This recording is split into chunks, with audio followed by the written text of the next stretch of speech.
Hello and welcome to my cellar for the first time in 2024.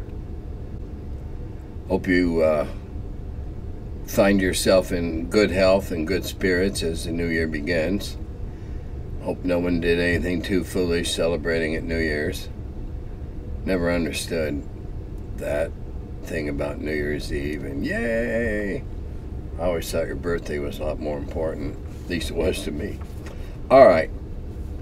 Did Gary or you guys ever try or want to collaborate with Frank Frazetta in the 70s?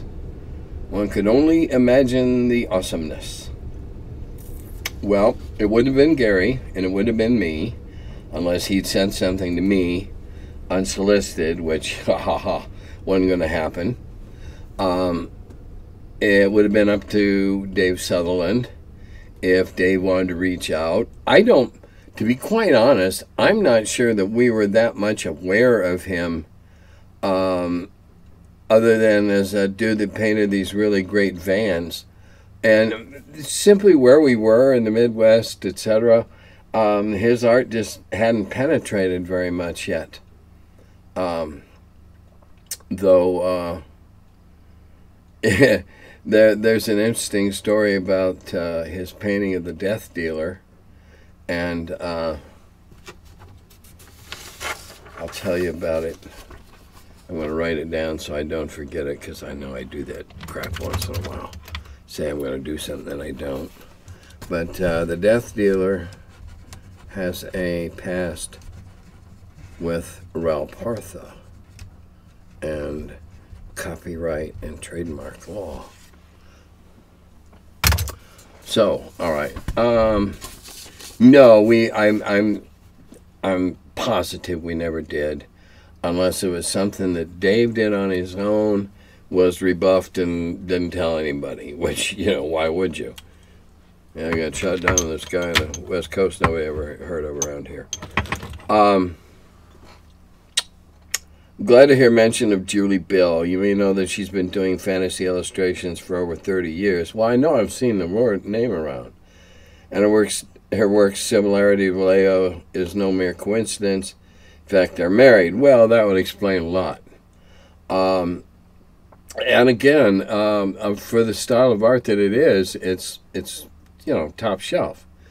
It's just that impossibly constructed humans, particularly females, just no longer have that appeal to me. I'd rather see a anyway, shouldn't have fallen in that rat hole. On the subject of fantasy paper calendars, over the past 2 years, I got them with Frank Frazetta artwork from Amazon.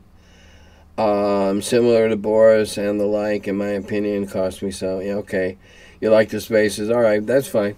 The Death Dealer and Frazetta,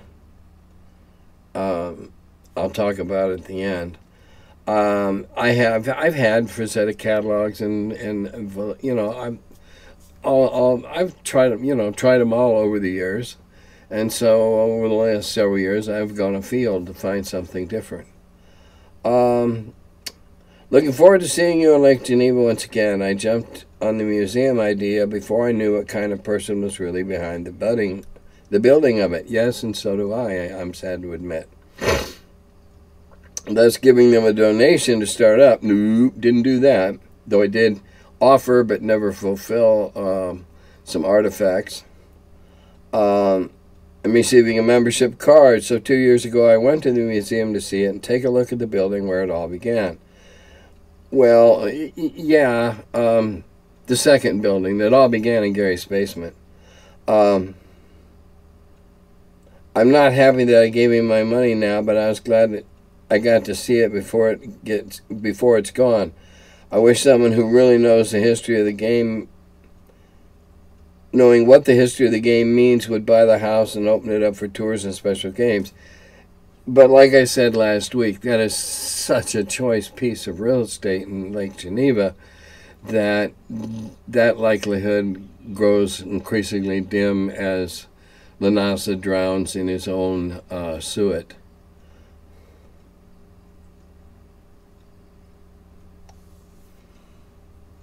I still would really love to see the Gygax house someday. I stood outside once and just took it in. I imagined all the games and brainstorming that went on in it there. For me, it was a great day seeing it for the first time, and that's really cool. That just seeing a house evokes that much of your imagination, and you know what? If you had gone in and seen it, you would have seen a house, not the house that Gary and his family lived in, not the furniture and the paintings on the wall and all that. So just look at the outside and imagine, and I'll bet you'll have a better time. I would think going in and just seeing a normal, ordinary house would be kind of a letdown. But that's just me.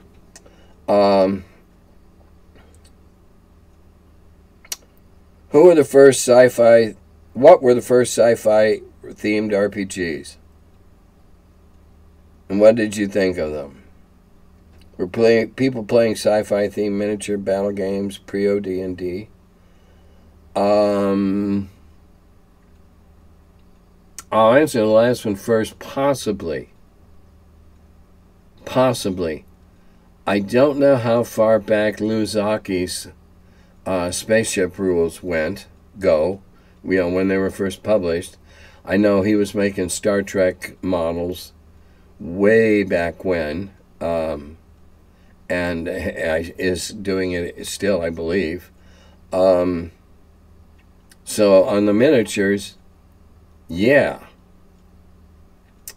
The only role-playing game sci-fi in the period of 75 to 80 or 75, 78. All right, the dawn, even though TSR is celebrating their 50th this year, it's really took off in 75. Well, anyway, it's not the 50th. But anyhow, I'm getting sidetracking myself. There's a new one.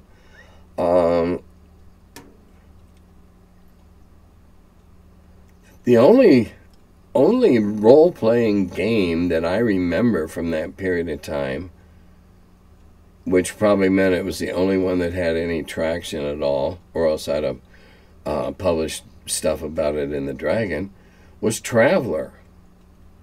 And Traveler was radically different than fantasy RPG, where it's fast and furious action, and that Traveler had long stretches of inaction. Traveler also had the most lethal character generation system, in which you could spend some time rolling dice and get to a point and find out you died before the game even began. I wasn't into Traveler simply because I was too immersed in D&D. I can't recall another one that had any kind of traction at all. None.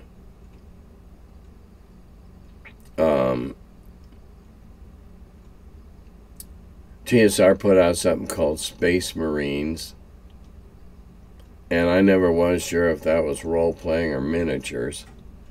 Seemed like it could have gone either way. Obviously not a project I was involved in. I believe that was one of Brian Bloom's vanity projects. I don't recall any. It's not saying they weren't out there, but and I'm not saying my memory's perfect. God no, I'll be 75 in 10, 11 days. So, well, when you see this, a week from 8 days from when you see this, I just don't recall any. Now, I was just asked to write a short piece about why I enjoy post-apocalyptic. Okay, I like post-apocalyptic because it's like sci-fi on some kind of strange and wonderful steroids. What came before then? Well, there was the Starship Warden. That was sci-fi, but that was later. That was later. You know, Traveler preceded it. There was, let's see, that was Metamorphosis Alpha and the other sci-fi that TSR did, which was more of a post-apocalyptic type. I'll think of it in a minute. I ran all this through my mind a little while earlier, and imagine that it's all flirted away. The one Jake did.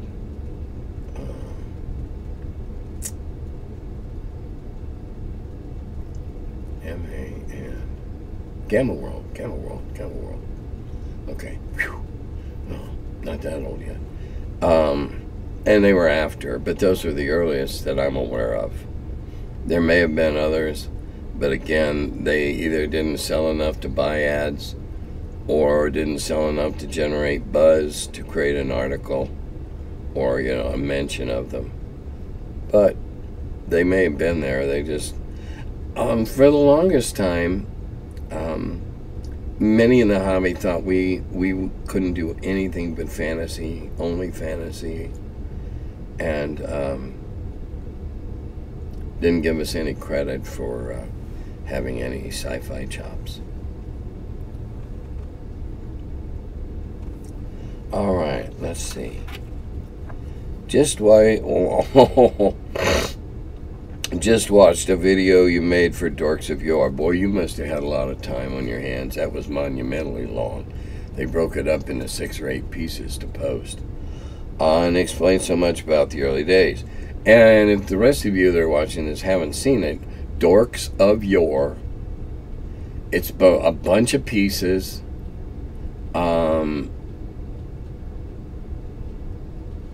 It says a lot. You know, it's a spotlight microscope on back then.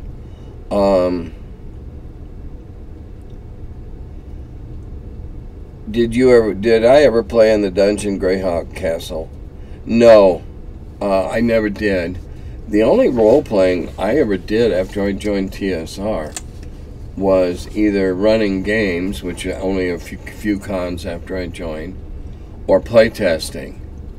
Playtested Metamorphosis Alpha, playtested Gamma World, playtested a few other games that didn't necessarily, well, they didn't get off the ground while I was there, certainly. And keep in mind that I lived 11 miles away, 11 miles west of Lake Geneva, in this town of Delavan.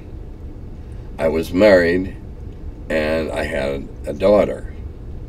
So my evenings, I worked sometimes only past lunch at TSR, and then I went back home, continued working in the spare bedroom, and took care of my daughter while my wife took our car to work as her job as a nurse at the county hospital. So I didn't have a lot of leisure to devote to that. When I did get, sometimes I had to be there to play test. Sometimes I had to be there to play test a session just to do that. But as a rule, no. And I certainly never played in Greyhawk. Were gnomes another player character race you disliked? I dislike just about all character races that aren't human. I don't like playing in a world full of half this and half that and this and what have you.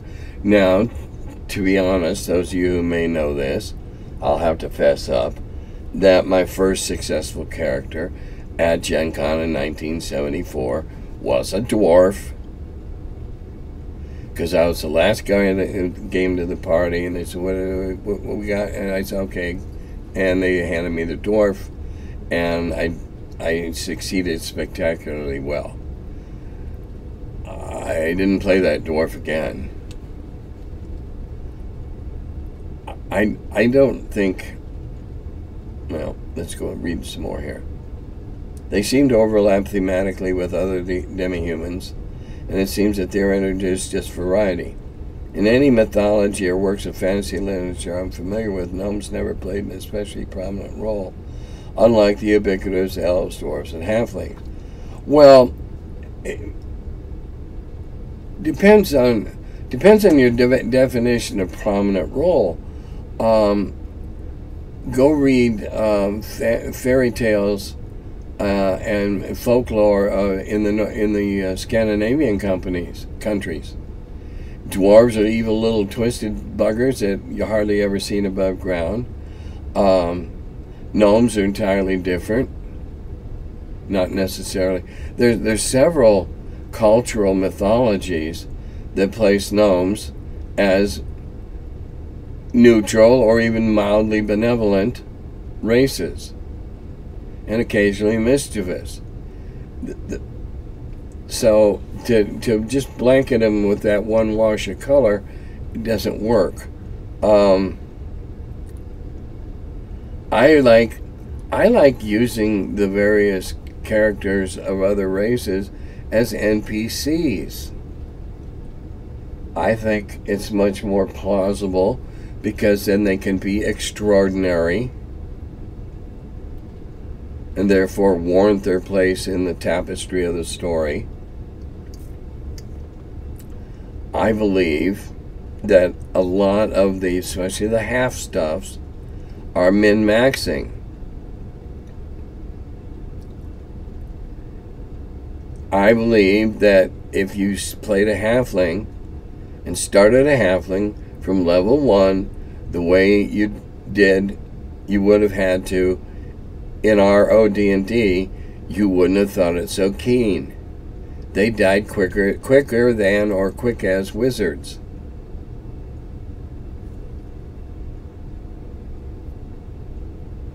Now they have a luster and a glow because movies.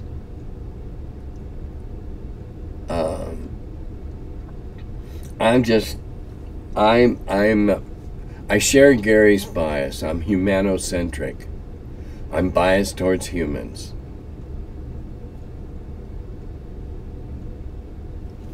That's all. All right. Oh, all right. News from the school campaigns. They're getting them back up and running. As I was perusing your musing on Dragon's Foot, the thought popped into my head to ask if a student you ever taught or colleague you ever worked with recognized you in any capacity from gaming. I can imagine some quirky English teacher who had written in a dragon as a lad having his bell rung when your name passed his courtesies. Well, actually, a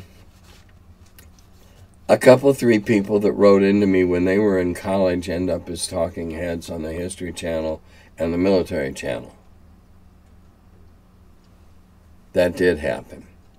They wrote into Little Wars because I was the only game in town, literally. They were good then. They're very good now, and they're acknowledged experts. There is one story when I was a sub in a district that I really, really enjoyed working in. The only drawback was I'd be in they had a combined middle high school, and they had elementaries, and I'd be in the I'd be on the campus, the big campus, and then I'd be off in another building for a few days. And so whenever I got a new class, I got there beforehand, and I took the chalk and I turned it sideways and wrote or whatever, because a lot of times it was chalk. Anyway, I wrote K-A-S-K and underneath it Mr. K. And would introduce myself in that manner. So apparently I made an impression on one of the young gentlemen in one of the classes because they were talking around the dinner table, and he said, what was his name? Dad said, what was his name? And he told him, and he said, spell it, and he did. And he goes, oh my, and ask him if he's, and the kid, being a good son, though embarrassed to death to have to do this, asked me, was I, and I, yes, I was. And he said then, my dad wants to know if you'll sign a book. I said, sure, okay. And I admired the young man's devotion to his dad to have to ask this new teacher to sign his dad's books. Well, as it happened, the rest of that week, I was on another campus. And I was told later that this young man had 4 of his dad's books under his arm every morning that I wasn't there, out in front of the school waiting. So when I finally hooked up with the boy, I signed them all, and I asked the boy which is his favorite, and I think it was probably the Monster Manual. I wrote in there and told him that he should be extremely appreciative of the very wonderful son that he had. And of course that embarrassed the kid even more, but he earned it. And so a parent. Now, I've had a couple of my doctors ask me, how's that for strange, huh? Okay. There were several comments on the fact that I have not been commented or not been contacted about this new D&D book coming out about creating D&D in a time period in which I was there creating D&D along with Gary and along with Rob and along with Dave Arneson. And I don't know if they got a hold of, well, Dave's dead. I have no idea if they were able to find Rob, and they certainly always talked to me, which I find very strange, because no one's ever asked me to go into detail about the supplements and the purpose they served. We weren't just putting out books to sell to make money. We were guiding and steering the game, the great game. All right? We were guiding and steering it. Nobody's ever asked me that. Now you know. And it won't be in the book, probably, I guess. Another commenter was glad that John Peterson was part of it because he figured that would give it some gravitas, and I agree. Another one stated that his participation would justify the purchase in his mind. Another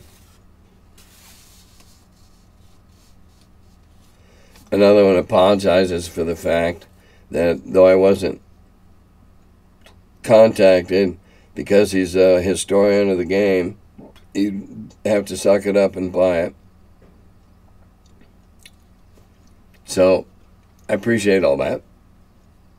I do scratch my head and wonder and why that would be. I've been told that by someone who's seen it, that the D&D documentary, the big deal one that Joe Manganiello ended up producing, is cut. And I'm in it, and it's from so many years ago, before the cancer, and I weighed 65 pounds more than I do now. Can hardly wait to see that.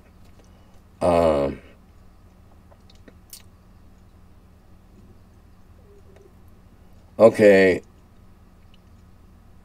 let's see, where did I leave off here? Do you ever look back and wish you'd stayed with TSR instead of quitting? Nope.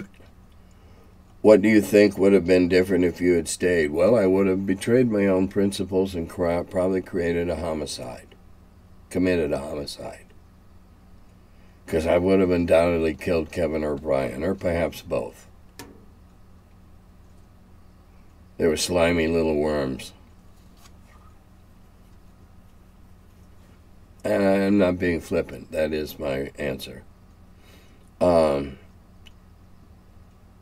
What would have been different is my prison term. My question is one I need a more veteran gamer's wisdom. I'm going into 24 with a funk over my hobbies. I was recently burned badly by Warhammer after 30 years in the hobby.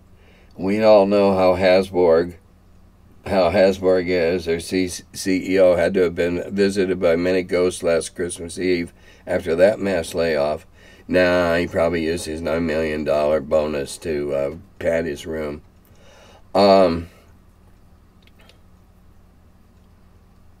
Let's see. All right, starting and finishing with 2023 looked like soulless monsters. Between OGL and Pinkertons and layoffs, my only joy is playing D&D, and now I've also shifted to Star Wars Shatterpoint from Atomic Mass Games as my hobbying. My question is, how do you deal with seeing long-standing favorites become monstrous corporal abominations? I feel a little demoralized. I also have 2 kids and feel they are going to miss out on all the joy I experienced prior to corporate gaming. Maybe I'm just getting old now. Maybe. You know, today I saw in the news that a 13-year-old, for the first time ever, beat Tetris. 13 years old and he beat Tetris. Lost his shit when it happened. Nobody's ever done it. How do I feel? Well, I look at not the corporations, but rather the effect we've had on the hobby. We being TSR had on the hobby. Look at what role-playing did to video games.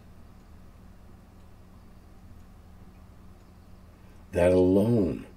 Look at all the contributions in video games, lives and power and hit points.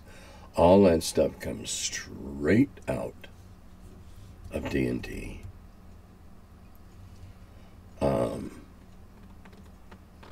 I look at the good as well as the not so good fantasy movies that have been produced in the last 20 years and know that what we did back then led to that happening now. Little fish get eaten all the time. Law of nature. TSR, which should have been a very mighty fish, became a little fish and was eaten. Mismanagement, whatever, bad deals, whatever your choice of cause. Yeah, I feel a little twinge. This year, for the first time in March at GaryCon, I'm going to go to the TSR reunion party. I've never been to one. I've always been running games. So I'm going to go to it and sit in the corner and see if I recognize anybody at all, other than Al and Duck and a few others. None of the people I worked with, obviously.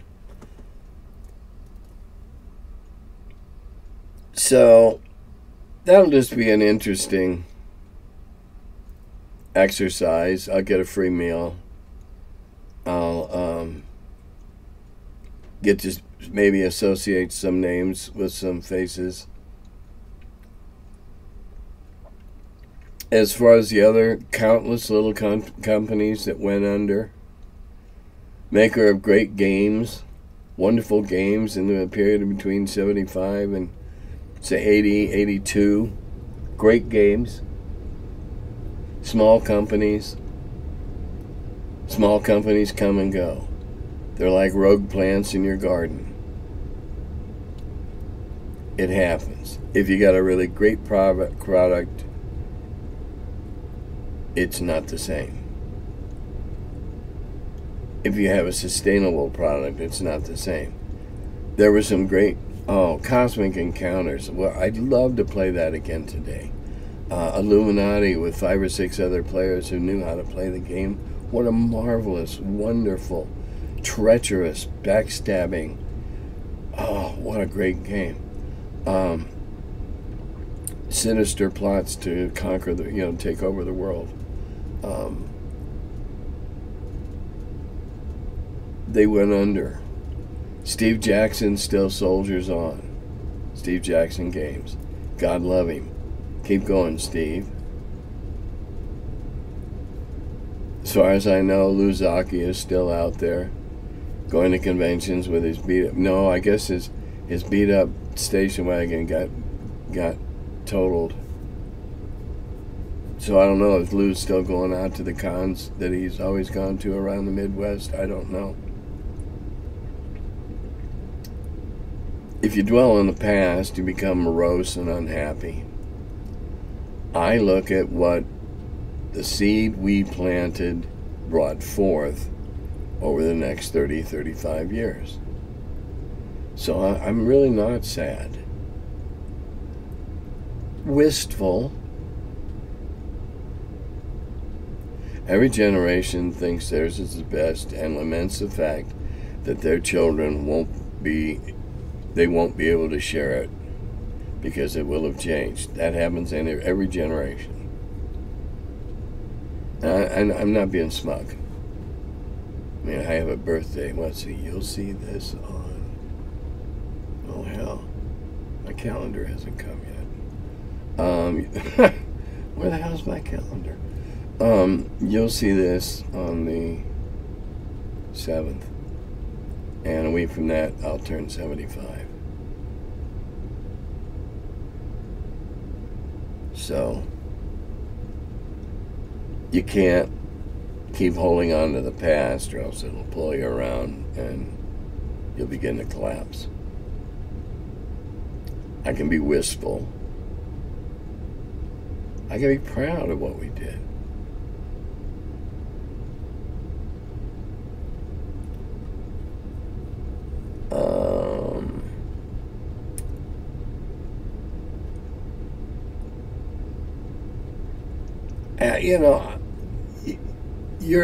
Your children, your progeny, while they may share a passing fancy right now about role-playing, there's nothing to say that they'll maintain it. There's no way you can control that. And I'm not trying to, be a big bummer here, but I got 2 kids, neither one of them is a gamer. I got 4 grandkids. My sons 2 will play, and both learn Mahjong at an early age, which is a complex game that requires advanced thinking and skills that readily transfer to wargaming and what have you. Neither of my daughter's kids are gamers, and one of my grandson's kids might be, has all the earmarks of being one. Gee, I got it from my mom. I was the only one of 4 siblings that became a game nut. So, you just never know how it's going to go, and you can't spend your time worrying about it not happening or it happening and lamenting it'll happen or it won't as genetics and destiny unfold. Ooh, that was pompous. I also feel bad for my battling local game store and my mate that runs it as B Corps keeps shrinking margins And I'm sure you're right, and Watsy will be moving to digital cutting game stores. Digital cutting game stores out entirely, bringing it all in-house. Hasborg seems to have targeted artists and writers. So I'm no Nostradamus, but expect a flood of AI slop content. Well, I hope it doesn't have to be slop. We don't have to look at it, but we want to read it. Let's see. Okay, we read that. I want to make sure I didn't forget any questions here.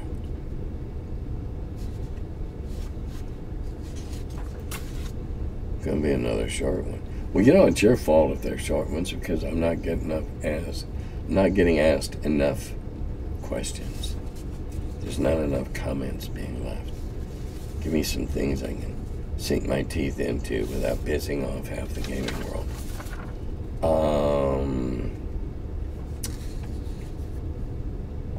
No one purchases the actual adventures and modules, especially the official ones. This would be why they laid all those people off, right? No doubt about it. See, if they could have backed up and taken away the OGL, all those other suppliers, writers, creators wouldn't be there. They wouldn't be there. This person thinks that they probably plan on going back to having third-party pay. No, I don't think they're going to have that kind of stuff at all. They're not going to be involved in it. They can make way more money. All right. The Death Dealer story, as I know it. Frank Frazetta, the Death Dealer. Axe, big horse, shield with a bird on it. Classic fantasy piece. Ralph Partha sculpted it, Tom Meyer, and did an incredible casting of it. Now, this was when Ralph Partha was just coming into the market, and their castings were blowing everybody else out of the water. Better figures, better casting, better molding. Pardon me. And they were just setting the game hobby on their ear. And the Death Dealer, they brought a couple hundred to the first Gen Con they came to, when just still small, and in the horticultural hall, and they sold them all in a day, or maybe day and the next morning. Well, it seems as though copyright law back then was a whole lot different than it is now, partially because of the Death Dealer. From what I've gleaned from all the stories that I've been told, some of which slightly conflicting as memories often do, Ralph Partha was sued by Frank Frazetta for copying his Death Dealer. And the upshot of it was that his Death Dealer was a two-dimensional painting, and theirs was a three-dimensional sculpting. Tough noogies. Now it's since been changed. Now it's the image and any likeness or reproduction thereof and that. But Partha got to do it and kept doing it. And it's a great figure. So that's the story about the Death Dealer. I believe it's the only Frazetta that's cast and on the market. I've never seen an official line. And so, as you prepare to set forth into 23, take heart. Things are bound to get better. 24. Getting old. And I'll say, Dodada Gobi.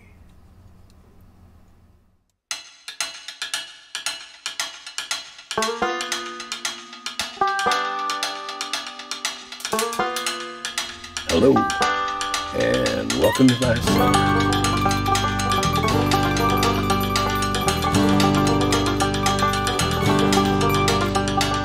He's the Curmudgeon who wrote about the dungeons. Now he's the feller, live from the cellar.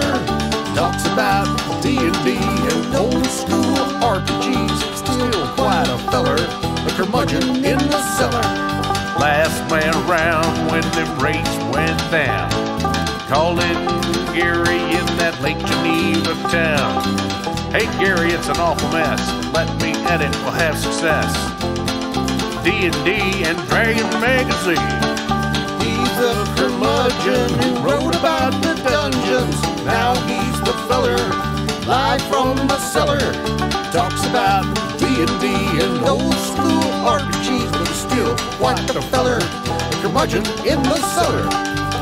Magic missile, it's a mortar shell. Make it hit in the first level spell. Brought psionics to the game to attack that wizard's brain.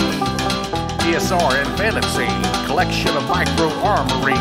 Titan with tramp under a tree, High as could be.